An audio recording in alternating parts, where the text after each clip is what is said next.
Welcome to the Golf Smarter podcast, Connor. Thanks, Fred. How you doing? I'm doing well. How are you, man? I'm hanging in there, bud.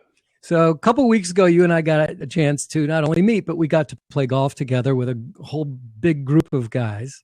And so this is how we know each other. And it was a lot of fun. We were in the same fivesome together. So we're going to talk about that round of golf, but we're also going to talk about baseball a little bit, you know, what your career was like and how golf influenced, or other way around, baseball influenced your golf. So I'm really, how's your golf game been since that first day out? It is dipped quite a bit after that. I'm not gonna lie, but so is how this game goes, and which is why I love it so much. You know, I mean, it really is one of the hardest games I think I've ever played. But, you know, I've said that so many times that I played a lot of sports as a kid and picked this up late in life, and it is the hardest game I've ever played. There's no doubt. And the ball's not moving. Exactly. I mean, I mean, I'll tell you what, there is definitely similarities in aspects of the mentality of baseball and golf, and the fact that all you do is fail in both sports, you know, and it's how to tackle that. And think about, you know, in golf, it's your next shot, and in baseball, it's your next at bat or your next pitch. And if you can let it go, you're successful, you know, but it's really difficult to do that. It's easier said than done when you're thinking about your chunk that you just hit or your strikeout that you just had or something like that. So it's the mentality of the two athletes are pretty similar. It's on how you're dealing with failure, you know. Interesting. So you're right, because 3 out of 10, if you get a hit 3 out of 10 times, you're a very successful baseball player. You're probably going to the Hall of Fame. You know, yeah. Right. You can do that throughout your career. Exactly. Yeah. So it's interesting because you would think that, you know, as we talk about golf being such a mental game and being, you know, in your head all the time, it's the longest 6 inches are between your ears.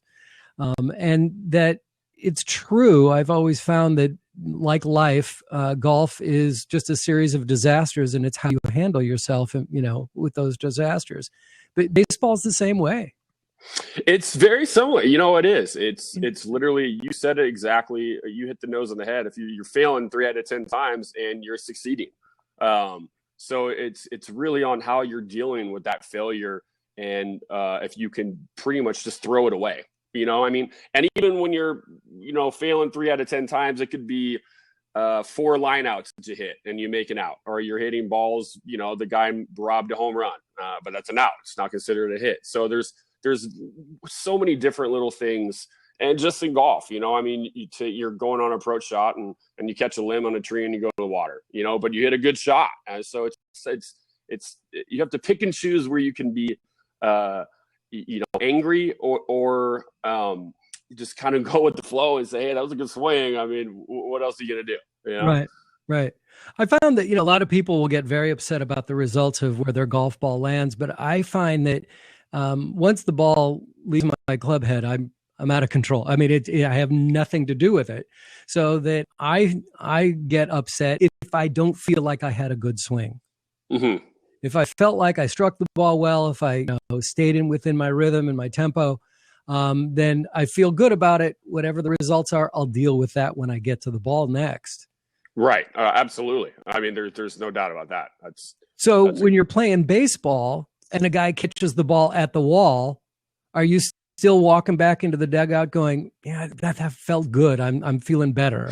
Yeah. I mean, when you're squaring the ball up and you're hitting hard outs, it's tough to be upset. You know, I think it's just like you said, you know, I mean, when you're rolling over a pitch right down the middle or you're swinging at bad pitches, it's a little different mentality when you're making that out. You're probably a little more upset. And it's just like practicing your swing on the range, whereas your swing, you know, on the course is going to be probably different some days, you know, and it's just like the same thing. You know, you could feel great in the cage or during BP, and then you get out there and you feel lost. Your mechanics are gone, and it's just, you know, you got to go back to the basics. You got to see the ball, hit the ball. And, you know, it's kind of the same thing in that regard in golf, where you have a good day on the range and you play your most the poorest round you paid. And, the days where you've had the worst day on the range, you shoot your best, I mean, it's a very interesting game, but that's why it's so great. It's a great sport. There's so much, I mean, the amount of time you're playing 4 or 5 hours with 4 or 5 dudes. I mean, it's a great way to catch up. You can do business if you want to do business. You can take it however you want to take it. So it's a cool way to spend a day. Yeah, it is. It's a long day, but you're, like you said, you can be with friends and this is all good. Exactly. Can I go back and talk about, even before you got to the major leagues, what sports you played as a kid and how early you got started? Basically, I literally just started playing golf about 1.5 years ago. Really? Yeah. I never played golf, playing, growing up. I describe it. My dad was never really a golfer, and I really think that it is a game handed down by a father to a son. If your dad's playing golf, you want to go and play golf, Mm-hmm. and he never played golf. So I never really picked it up. And, it's kind of a funny story about, I retired this is my third year. And, the first 1.5 or 2 years, I didn't golf at all. And I got invited to a charity golf tournament for John Garland's charity. And I went out, and it was just painfully bad, and I was just, did you get any chance to get a lesson to practice, or you just went out? First time you'd ever held golf clubs? Yeah, pretty much. I mean, granted, listen, I'd played in some charity events, on the off season before, but I never took golf into an off season as serious, Matt. I'd go and mess around with guys, but I never went to the driving range, or maybe a couple times in the off season I would play around. And then it got to the point where I didn't play, for about 2 years. After I stopped playing, or after I retired, and I get to this this charity golf tournament, and it was just painfully bad. And my mentality was just like, you know what, this has got to stop. This has really got to stop. I got to actually learn how to do this, because I'm making a mockery out of this. So I started taking lessons. I was just, it kind of gave me a routine, I guess. I could go to the driving range in the morning and balls, and just gave me something to kind of do during the days. And I've been addicted to it ever since. And addicted is the low end of that spectrum. It's definitely something that I enjoy doing. I enjoy balls every day. I enjoy playing as much as I can. But yeah, it was definitely only about 1.5 years ago. So that's crazy. So did you play a lot of baseball with your dad? Yeah, I grew up playing baseball, playing soccer, playing football. I played all sports. And okay.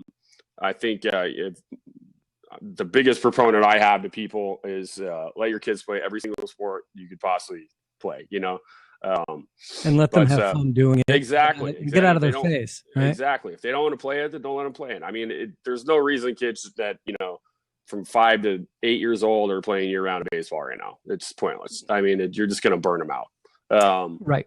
Especially the ones, isn't that interesting though, that the kids who are like superstars early on, and then the parents start thinking, that they're going to have a career in baseball. And it's like, yeah, in your county, you're maybe good, but think about the big picture here. Your kid's probably not going to get drafted out of high school. And if he does, you may want to send him to college anyway, right? Yeah, absolutely. I mean, it is. Baseball is the biggest crapshoot of probably any sport, just because there's so many guys playing it. Right. And now it's an international sport. Yeah, it's exactly that. And I mean, you have, 7, 8, 9 teams in the minor leagues with rosters that are, 25 to 30, I think it's about 25 to 30 guys on a roster in the minor leagues. And that's spread through, 30 teams. I mean, there's just the amount of people playing the sport. The odds are not in your favor, to get there. So it's definitely a grind. But yeah, I mean, baseball. My dad and growing up, baseball was kind of our thing together. He'd throw me BP, and we figured that he wasn't really good. We we didn't do good with coaching with each other. He didn't really coach any of my teams just because it just didn't work. We tried it once, and it was just nonstop fighting. So Oh, between the two of you, it was not a good match. Not a good match. We learned our lesson pretty quick on that. Yeah, when my son, I coached his basketball team. Mike, my son Mike. Yes. So when I coached his basketball team, Little League was not his thing. And then actually, when the players went on strike in '94, I think it was, the baseball strike, he was in Little League, and it was like, that's it. I'm out. If they're not playing, I'm not playing. I'm done. And that was the end of his baseball career. Yeah. But as he got older, and I was still coaching other teams, but when he got to high school, he said, "That's it. You're on the sidelines, and I don't want to hear. I don't want to hear your voice." Well, good. I mean, it's good that you realize. I mean, it's good that people realize that. Most of the time, it doesn't get brought up, and it just becomes that empty space of kind of awkwardness, that gets to that point. And you and I both know all these parents, the type. So it's, and they're easy to spot. So, they really are. They are. You can hear them across the field. They stick out like a sore thumb. So it's painful. It is. It really is. And it's interesting because when you see, and I've seen it a couple times, but when you see ex-major leaguers who have kids playing Little League, they're generally the quietest one out there. The dads who are, they probably won't coach the team because it's too much pressure on the kid, but they just know just to let the kid play, have fun. And if they're still excited about it when they get to high school, okay, we'll put a little more energy into it. If you have an opportunity to play in school beyond that, or, so let me ask you, what do you think of kids getting drafted out of high school? Is that a good move? It's an interesting. I'm a big proponent. I went to college. I went for 3 years, and it was the best 3 years of my life. And I am a big socially proponent. or sports. Yeah, both. I do. Yeah. But I'm a big proponent of people going to college. And for multiple reasons, I guess, especially in baseball. I think, my high school team, I think we only had a 25 game season, and then you're going from that to the minor leagues where you're playing 140. I mean, physically, it's just a different ball game. I grew and sprouted the most and gained the most weight from 18 to 22 years old. And really? I think most guys do.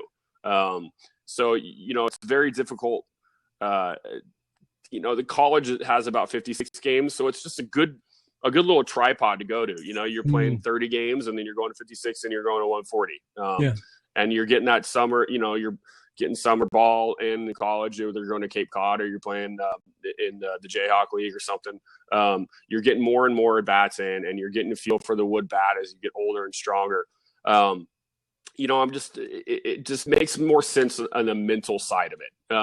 Now, granted, don't get me wrong here. The Bryce Harpers, the kind of the freaks.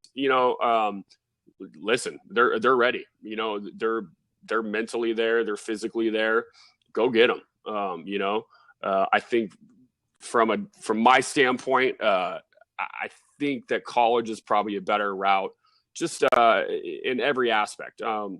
You want to experience college. I think every kid that doesn't go to college is kind of getting cheated for just their experience of the life lessons you learn and the friends you make. It's all a bigger picture than just getting better at baseball. It's kind of everything involved in one, So when you were a little kid and you were playing Little League, you're 10, 12 years old, is that about when you started, or maybe earlier?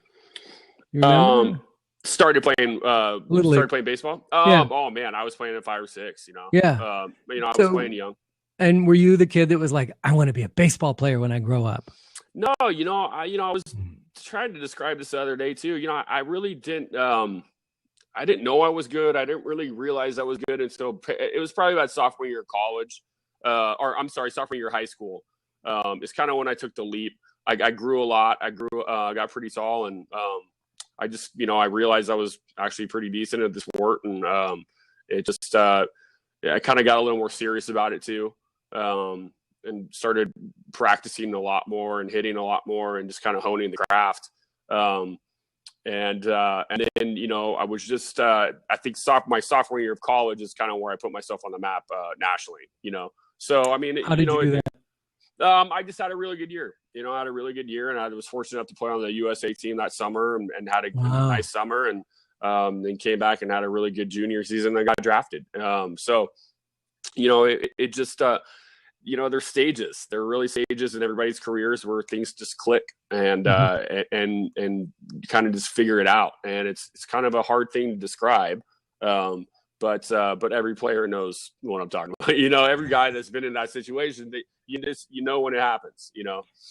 So then you were in high school and you were starting to think, wait a minute, I might be able to do this at the next level. And at that point, that's just college. Yeah, it was college. It was that was what. I think that's what clicked. And then it got kind of cool to me. And we were like, okay, you know what? Well, if I get a scholarship, I can save my parents money, and they don't have to come out of pocket for my education. I can provide it for myself, and not, when I got to college, I was like, what, I think I can actually make this a career and have a job on this. And but the focus has got to be there. I mean, you've seen players go both routes on how they want to tackle it. Right. And do you have siblings? I do have an older sister. Okay, so you were not competing for the baseball attention at that point. No, she wasn't really a sportsy person. So, two different personalities. And, my parents love it even more like that, actually, that we're both so different. So, it's two completely different children. So, I had a great upbringing, a great family, and, couldn't ask for anything better growing up. Oh, that's awesome. That's great that you appreciate it. And where did you go to college? I went to Cal Berkeley. Oh, you did? Yeah, I went to Cal Berkeley for 3 years. There. Yeah, right over there. Yeah. So went there from 2000 to 2003. Okay. The only reason I'm trying to remember now, because I was doing some work with the Oakland A's and went out, and my older son, who's 3 years older than Mike, he got to be a bat boy for a Cal baseball game. I took him out there. I was talking to the coaches, and so he got to be a bat boy, but that was way before he got there. That's cool. Yeah. No, it was a lot of fun. He had a great time. I'm assuming it was probably Bob Milano was the manager then before that, or the head coach there. Yeah. He's pretty legendary around there. Yes, he is. As is the Cal baseball program. Yeah, absolutely. I completely agree. And with stiff competition across the bay over at Stanford. Yeah. Oh, yeah. It's not just football, folks. Stanford and Cal and baseball and water polo and actually almost every sport there. Pretty much every sport. Yeah, much every sport. Yeah. So then you got into you were playing at Cal, and you had some pretty good time at Cal. And you're thinking while you're at Cal that I'm just playing baseball, or I'm here because I'm trying to get myself to the next level again. Yeah, that's when it got serious for me. Mm-hmm. It got to the point where I wanted to do this for a living. And then I think, once players realize that and they kind of flip a switch in their mentality about it, and you work a little harder, and not saying, it's one of those things that you just take it to the next left approach wise. Your preparation's different. You're taking better care of yourself body wise. You're lifting because that's when I think I was first started lifting weights kind of seriously. Well, it was just kind of in that college phase.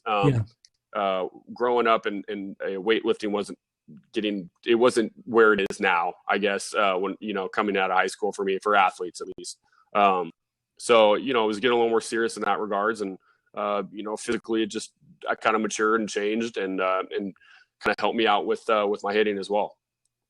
And was there anybody trying to give you reality checks about, hey, you know what? Yeah. Let's work really hard and hope that we get to the big leagues. But you're at Cal, take advantage of that, because even if you do get to play Major League Baseball, it's not necessarily a long career. Was there someone pushing you to say, just focus on your studies at all? No, mom and dad were huge. We're massive. Still to this day, they're the most, they're the rocks of my life. They're phenomenal people, and I love them to death. And, they've reeled me in a few times of where my head's been. So, that's education was very big for them. And I think that was my main decision to go to Cal because, there was some other choices involved, but I knew going into that, something happens, a freak injury or something, or you know what, Right. I didn't play well enough to get to that next level. I was going to have a degree, and in today's day and age, it's a hard one to beat. Yep. Yep. Well, I remember Shaq left after Shaquille O'Neal left LSU after with 3 seasons, but he ended up going back and getting his degree years later after he finished playing basketball. You said that you were at Cal for 3 years. Correct. Yes, Yeah. I So have. did you finish? Did you? I have did you not walk? yet. I have not yet. I've done a few community college classes to knock down some of the credits, but I have not gone back there. They have a thing where you have to spend the last, which is great. You have to spend your last 24 units on campus. So I would have to take a year to go back there and actually live out there, and which I would love to do. And I don't think it's a knock at all. I just haven't found the time yet. I'm involved in other stuff now, and it's definitely something sure. that it's definitely on the top of my list. Doors have been open since you got to play. Yeah. So it may not be as important for, long life because you've got those opportunities that are presenting themselves, because I'm sure that after college, you didn't go directly into the major leagues. That's rare, if at all. No. It was, I spent about a year and a half in the minors before I got up. That's not bad. So it was relatively quick. Yeah. Spent about a half season, a short season in Yakima, and then I went to low A in Lancaster. Halfway through the year, I got called up to double A in, where was that? El Paso. Finished the year there, and then the next year I started in Tucson for triple A. And then about in July, I got called up that year in July. So it was pretty quick. Down? Yeah, it was pretty quick. Congratulations. That's phenomenal. Thank you. Yeah, it's usually it's takes a little longer, I would say, but it just everything was kind of clicking and worked out great. So getting experience on the college level I've heard so many people talk about, on the baseball side, I've heard them talk about that, college baseball and professional baseball are two completely different games, and college is really not going to help you advance through the minors. You got to get into the minors and go through that system to understand how we play baseball.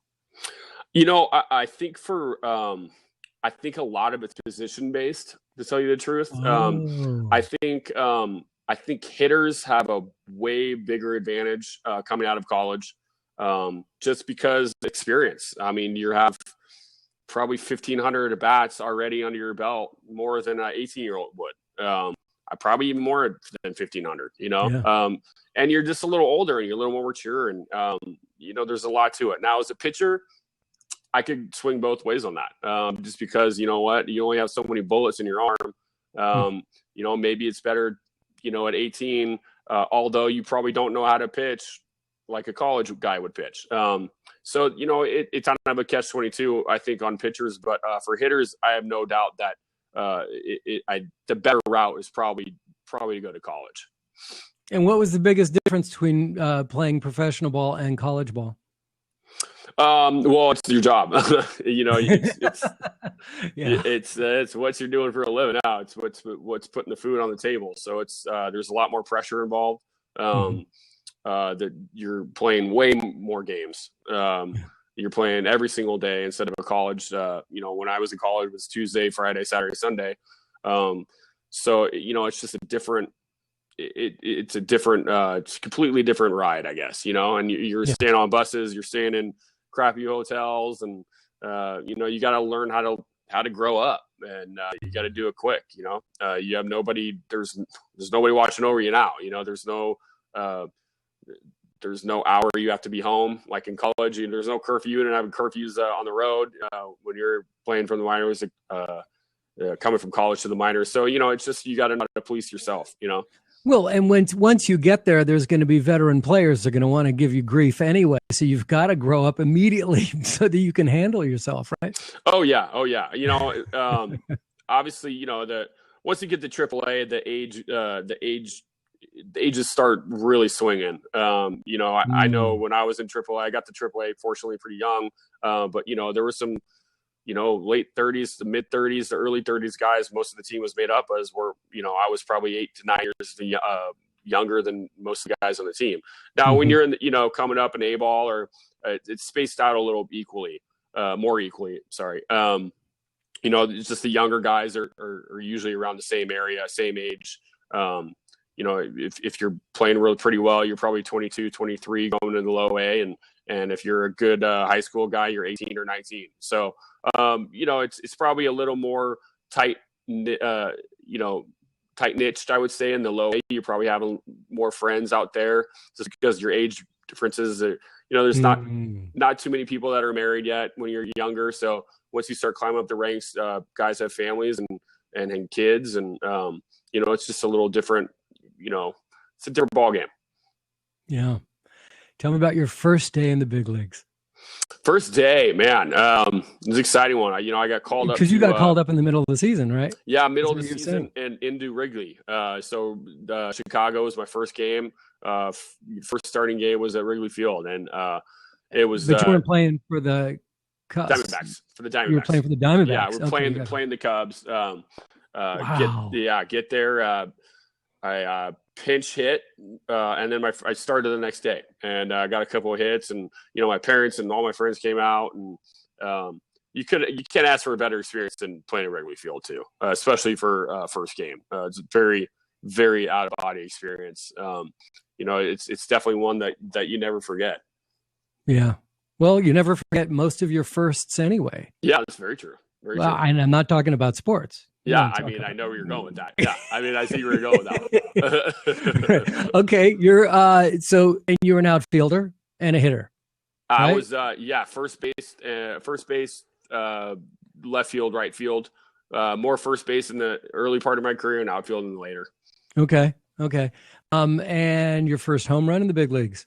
How many games? First home run was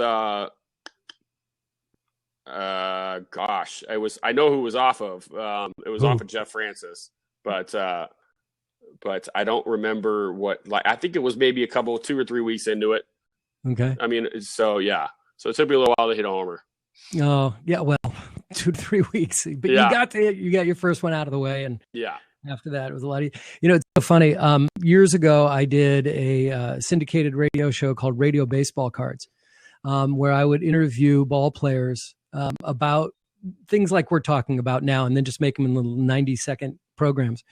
And I'll never forget, one of my favorite stories all time was Mike Krukow, who's now the announcer for the Giants.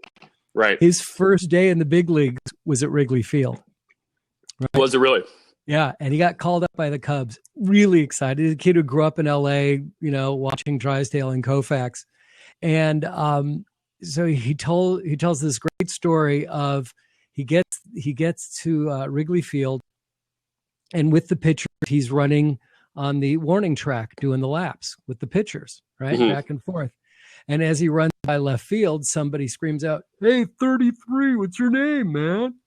And, he just tries to be cool, and he keeps running. And each time he goes by this left field stands, the bleacher bums in Chicago, "Hey, 33, what's your name, man?"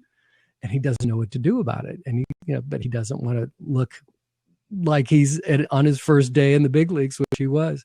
So finally, after about 4 or 5 times, he said to one of the other pitchers, one of the veterans, he says, "This guy keeps screaming at me. What's my name? What should I do? What should I tell him?" And, he just kind of blew him off. "Just tell him by a program." It's like, "Oh, good idea. Okay." So one more time, he's running out and goes, "Hey, 33, what's your name, man?" And, there's no names on the back of the Cubs uniforms. So Krukow looks over and goes, "Buy a program, meat." And the guy says, "I did, and you ain't in it." Oh, that's good. I love that story. That's great. So good.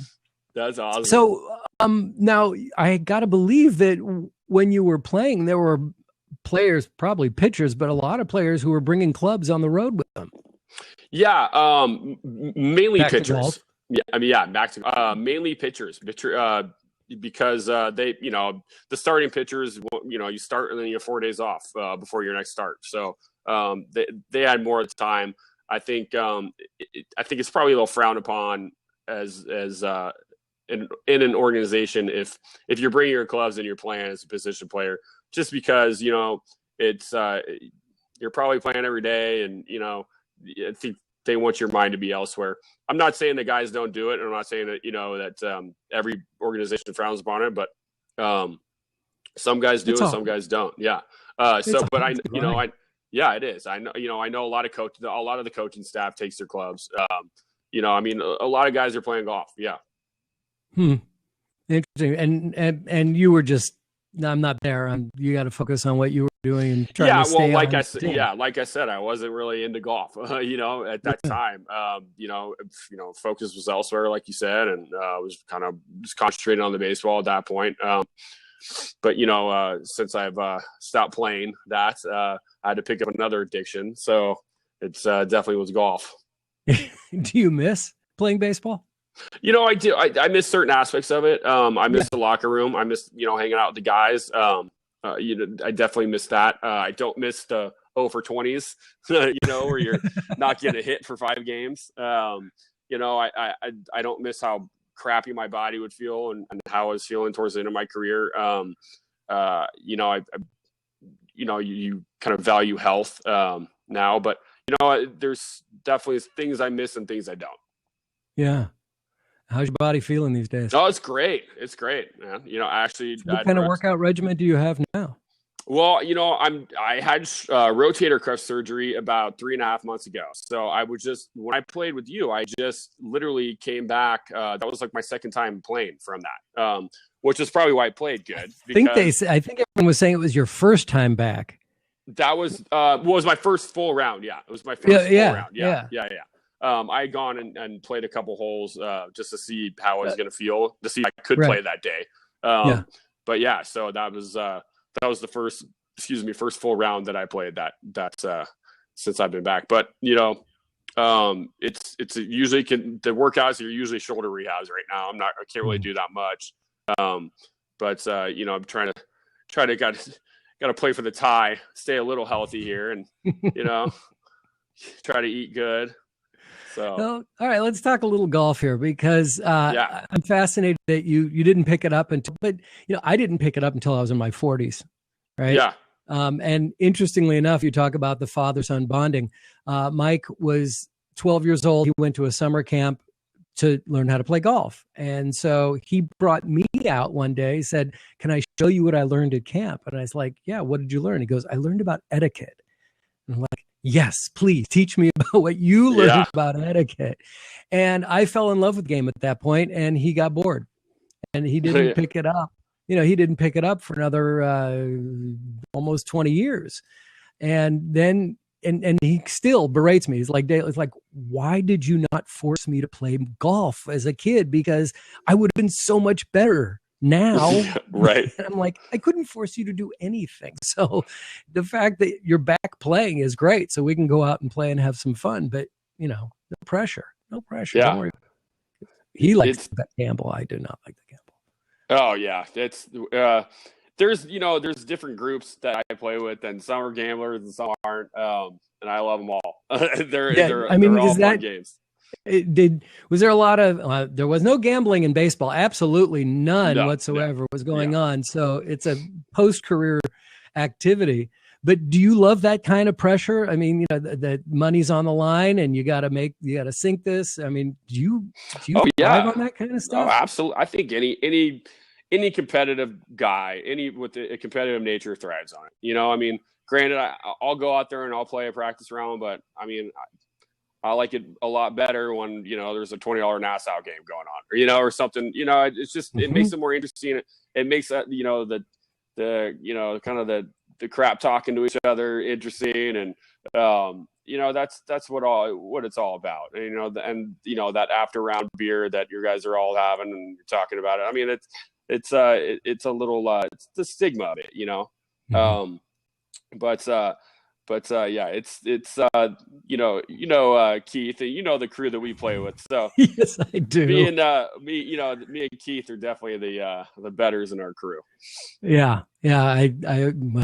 It was so interesting because I generally don't play for money. And usually when I'm playing for money with my friends, it's like, okay, it's $1 in the front, $1 in the back, Yeah. and $1. It's like you can lose $5-10 at most, right? Yeah. And Yeah. with this one, and I don't find playing for money entertaining. Mhm. I work too hard and Yeah. wake up in the morning Absolutely. going, okay, am I going to make money today at all? So Yeah. it's like throwing, gambling to me is not entertaining. I don't do Gotcha. it. So Gotcha. when that round was like, okay, every guy's in for $50, I'm like, okay. Yeah. Yeah. And I shot the worst round that I've shot in years, literally over 2 years. It was the highest score that I had. Was And it I just really? yeah, it really was. I shot 95 that day, and I had Yeah. not shot that high in a couple Yeah. of years. Oh man. But I tried to keep it quiet and be cool and just keep my mouth shut and keep walking. I was the only one walking of the 15 guys that were playing. That is true. Yeah. Which is weird because I think I was the oldest guy out there too. You definitely were. Yeah. I didn't mean it like that, but yeah. I mean, you were definitely the only guy. You were definitely the only guy walking. Definitely the oldest guy walking. So you had the surgery and then gave you an opportunity to go out and practice your golf out at the club daily as you were rehabbing. Yeah. I think what, and I'm sure this is the tale of every golfer, is when they first start playing, the only thing you want to practice is your swing, because it's the only thing that's kind of fun practicing. You're tipping and putting. It's not that fun to practice. I'll admit it. So I think the shoulder surgery it forced me to practice putting. Because it was all I could do. I couldn't swing, and all I could do was putt. And then eventually I was able to start chipping. And so I could only chip and putt. And then after that, I swear that it's going to sound terrible, but it's the best thing that ever happened to me is shoulder surgery because I can't swing on your golf game. Yes, this is my golf game. Let me clarify. Yeah, please. Let me clarify. Yeah, definitely just the golf game. But, coming back from my swing, I had to swing 60%. And before that, I was swinging like a baseball player and just trying to hit everything as hard as possible. And I would just, the day that we played, I just clubbed down like 2 clubs every hole and swing 50%. And it was the best I've ever played. And It's just funny. You shot a 76 that 76, day. Yeah, it was the best I've ever played. Right. So, it's just one of those crazy things. And then, but, what helped me too was that, I wasn't 3-putting, the putting improved and, it got to the point where I'm, kind of judging the lag better, the lag putts and, you're making the 4-footers that you're usually missing when you're, at a freaking 14 or 15 handicap, so, right. That was definitely the fun day. Although, let's see, we played that Sunday and I think I went back out on Tuesday and shot a 92.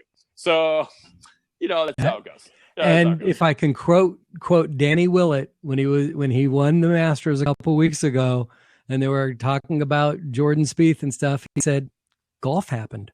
Yeah, it's true. Which was absolutely true. Yep, absolutely true. So, I like practicing the short game. I wish I can, putt better. Obviously, everybody wishes they can putt better. But you must have learned something from that round and all the practice you put in the short game. And, yeah. And so now how do you take that forward? How do you move that forward and try to not hit it over the fence every time that you're up? Yeah, that's, I think that's why I'm shooting not as good as that because I'm shoulder starting to feel a little better now and I'm just trying to swing harder. It's just funny, the mentality of it. But do you have that kind of body control? Because, they talk about awareness and body control and rhythm and all these things that as a professional athlete and going through that, studying your body on a daily basis and improving it, working on it, do you have the kind of awareness that it allows you to like pull back on your swing when you need to? It definitely is a hand-eye game, and I think, coming from the baseball side of it, I think every baseball player is probably going to be they can be a decent golfer if they want to be, especially hitters, just because your hand eye's there. and so your club your club head awareness is usually, pretty good. But that being said, I still know what the hell I'm doing. I mean, taking a few lessons here and there, but I mean, I don't know how to hit. I don't know how to shape shots. I'm not there. I mean, obviously that just comes with repetition, I'm assuming, but not necessarily. It comes on learning on how to be a ball striker. Yeah, well, it's very true too. Very true too. And like you said, it's it's repetition. It really is practicing, and it definitely is a sport that it's crazy because you brought it up earlier about Mike not growing up playing, and it's such an advantage for people if they grow up playing, because they're we have a buddy in our group, Johnny Creighton, who he played high school golf competitively, and he's one of those guys that will go to the driving range and not even hit a ball. He won't hit a ball, and he'll go out and he'll shoot in the low 70s. I mean, he just it's crazy. Yeah. And then I'm out there for an hour and a half before the round starts because I have to get a good feel for it. I mean, it's just everybody's different on that aspect. It's crazy. Yeah, but if he shot an 85, he would okay, that's it. I quit. I am so awful. Right? Yeah. I've played with guys like that who shoot regularly in the mid to low 70s, and they, if they have a round, hey, golf happened. If you have a round in the 80s, all of a sudden you think God, I never want to play again. Yeah. It's like, I would be so glad to be in a position to shoot in the low 80s, but that's what's so interesting about golf, and that's why there's handicaps, right? So that everybody has a level playing field. It is the fairest. Yeah, it's the fairest thing of the sport, without a doubt. And that's where gambling comes back into the conversation. There you go. So you've had some rounds, but you've not achieved. Have you shot in the 70s again? I think it's a couple days after that, the blow up, I went back down to like a 79, and for me, it's literally if I'm straight off the box, I'm usually playing pretty good. Right. It's amazing when you're on the fairway, right? Yeah, it's how crazy. Easy the game gets. Yeah. But the other thing, I think why I played really good that day too was I was straight off the box, and then my approach shots were straight too, and I was either off by a little bit, off the green a little bit, or on it. So it was one of those things where and you're two putting for par and you're not three putting. So I mean that's the name of the game for me, but I'm sure most players too.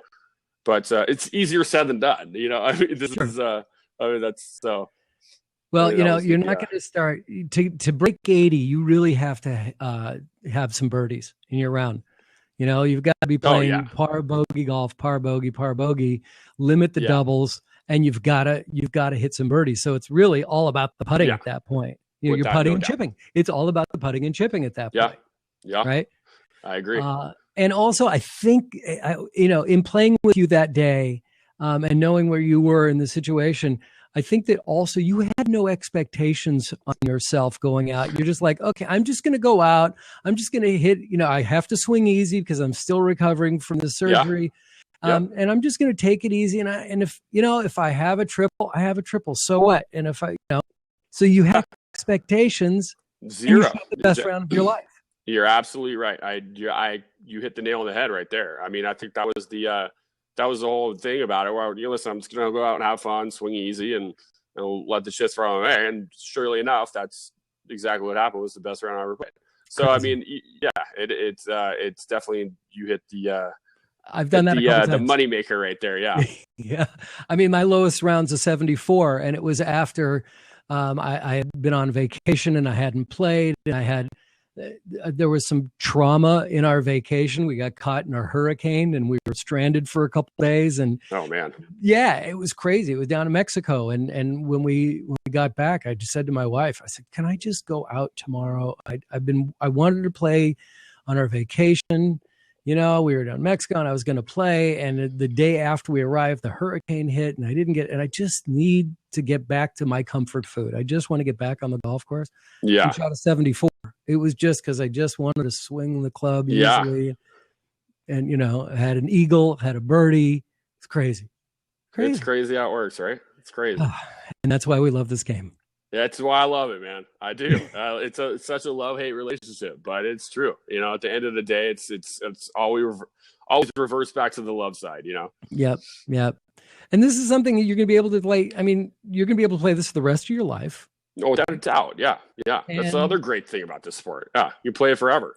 Right. And the level playing field because of a handicap. But you're not. Are you playing other sports as well? You're playing hoops? No. You're done. No. Yeah, I mean, I'm not necessarily done, but playing other sports, but I mean, nothing is crazy appealing. And being in Arizona now, we got about another month of good weather here before it gets starting to get pretty gnarly of heat wise. So, the golf rounds become tougher and tougher when it's 120 degrees out. So I'm not looking forward to that, Fred. I'll tell you that much. Oh, I bet. And do you have a house somewhere else you can escape, or do you? What do you do then? You just stay indoors? I don't know. Exactly. Or either that, or you wake up like 6:30 to play. Right. I mean, that's before it gets obscene. But yeah, I mean, I think I'm thinking about maybe heading up to Flagstaff for a little bit this year and checking that place out. So hopefully just kind of break up the monotony of the heat. So I know they got some great courses up there. They got Pine Canyon and Forest Highlands. So awesome. two of the top tier courses in Arizona. So I definitely want to play a couple rounds there and see how those hold up. Very cool. Very cool. Where did you grow up? I grew up in Southern California in Woodland Hills. Yeah. Oh, really? I lived in Woodland Hills. Did you really? Yeah. Yes. We'll talk about that later. So I went to Pierce College. Okay. All right. Yeah. I went El Camino High School, man. Okay. I went to right around the corner. Right around. Oh, you know what? We talked about this. Yeah. I remember this. Yeah. Okay. But you went to Cal and then now you go to Arizona. It's interesting. There's so many ball players that retire and move to the Phoenix Scottsdale area. Is it because the weather is so good all year long and it's just better for your body? Is it easier, it's better. Attraction? It's just better year. I mean, the weather is epic in the once the baseball season gets out, which is if you don't make playoffs, you're home by October 1, right? Yeah.